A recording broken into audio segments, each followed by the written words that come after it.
कल 14 अगस्त है, तैयारी होगी बेटा? 15 की भी हो गई पापा।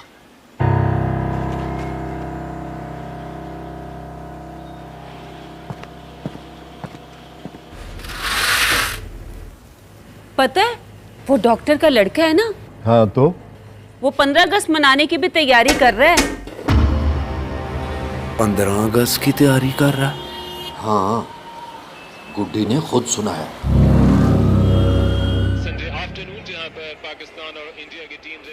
पक्का बोल रहा है ना तू?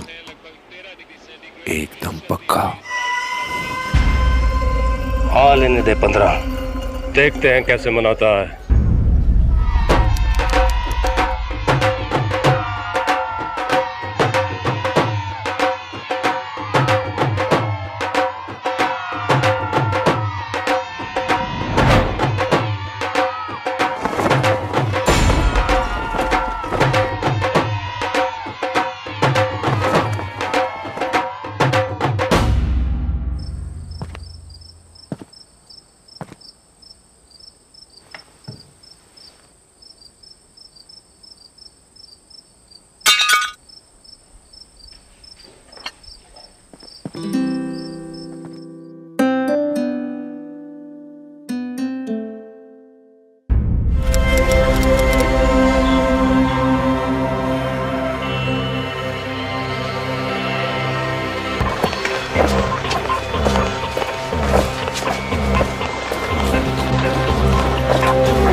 आज किसकी आजादी मना रहा है?